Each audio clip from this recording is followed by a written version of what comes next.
ధన్యవాదాలండి. మా మోటార్ కార్మికుల సమస్యల్ని తీర్చే దిశగా మీరు మాకు ఒక వారధిలాగా ఉపయోగపడుతున్నందుకు అందరికీ పేరు పేరున ధన్యవాదాలు. ఈరోజు తిరుపతి తిరుమల పరిస్థితి, మా టాక్సీ కార్మికుల పరిస్థితి, దుస్థితి ఏ విధంగా తయారైందంటే మమ్మల్ని అడుగడుక్కి ఇబ్బందులకి గురి చేస్తూ విజిలెన్స్ యంత్రాంగం, అదేవిధంగా పోలీస్ యంత్రాంగం మా మీద కక్ష సాధింపులు చేస్తున్నారండి. మా వాహనంలో నైటు పగులని తేడా లేకుండా 10 మంది మా వాహనంలో ఎక్కితే ఆ 10 మందిని సురక్షితంగా తీసుకెళ్లి ఒక్క గమ్యస్థలం నుంచి ఇంకో గమ్యస్థలానికి చేర్చే బాధ్యత మొత్తం మా పైన ఉంచుకునే మమ్మల్ని చాలా చీడపురుగుల్లా చూస్తున్నారు. తిరుమలలో సులభ కార్మికులు కూడా మమ్మల్ని చిన్నపాటి వెహికల్ పక్కకు పెట్టమ్మా, లేకపోతే వాళ్ళకి రోడ్డు పైన చెత్త దోస్తాడు కొద్దిగా జరుపుకోమ్మా అంటే కూడా బండి నంబర్ రాసుకుని నాటలోడ్ పెట్టిస్తాము అనేసి మమ్మల్ని బెదిరిస్తున్నారు. గత ప్రభుత్వంలో నాటలోడ్ అంటే ఒకటి ఓవర్లోడ్ వల్ల, లేకపోతే నో పార్కింగ్ వల్ల, లేకపోతే కాలుష్యం పొల్యూషన్ వల్ల నాటలోడ్ పెడుతున్నారండి.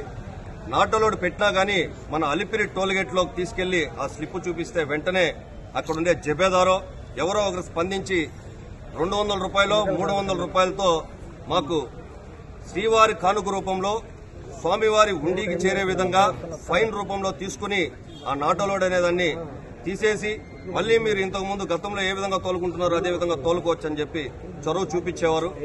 కానీ ఇప్పుడేం జరుగుతుందంటే సిఆర్ఓ ఆఫీస్ దగ్గర కానీ, లేకపోతే ప్రతి ఒక్క యాత్రికుడిని రైల్వే స్టేషన్ దగ్గర నుంచి బస్టాండ్ దగ్గర నుంచి CRO central room reservation office దగ్గర దింపాల్సిన బాధ్యత బస్సులో ఎక్కితే దింపరని చెప్పి టాక్సీలో ఎక్కుతారండి.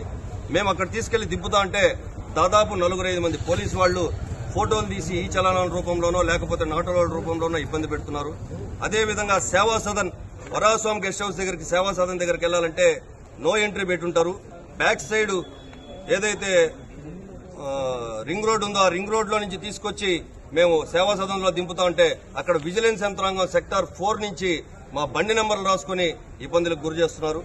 దాదాపు 1 నెల రోజులు, 2 నెలలు, 3 నెలలు నాటలోళ్ల రూపంలో మేము తిరుమలను నమ్ముకుని బతికేటప్పుడు మీరు ఈ విధంగా మా మీద కక్ష సాధింపులు చేస్తే, ఒక వాహనాన్ని నమ్ముకుని 3 కుటుంబాలు జీవిస్తూ ఉంటాయండి. 3 కుటుంబాలకు సంబంధించి 10 మంది ఉంటారు ఒక వాహనానికి. ఇద్దరు డ్రైవర్లు, ఒక ఓనరు. 10 మంది అంటే దాదాపు 530 పైచిలుకు వాహనాలు నాటలోడ్ పెట్టారు. వార్షిక బ్రహ్మోత్సవాలను దృష్టిలో పెట్టుకుని మీరు నాటలోడ్ పెడితే అప్పటికప్పుడే శాశ్వత పరిష్కారం లాగా అప్పటికప్పుడే స్పాట్ లో మీరు డెసిషన్ తీసుకుని మాకు ఫైన్ రూపంలో వేయాలని చెప్పి టీటీడీని కావచ్చు, అదేవిధంగా పోలీస్ యంత్రాంగాన్ని కావచ్చు, ప్రభుత్వాన్ని కూడా మేము అడుగుతున్నామండి. మా న్యాయమైన కోరికలు తీర్చమని చెప్పి అడుగుతున్నాం.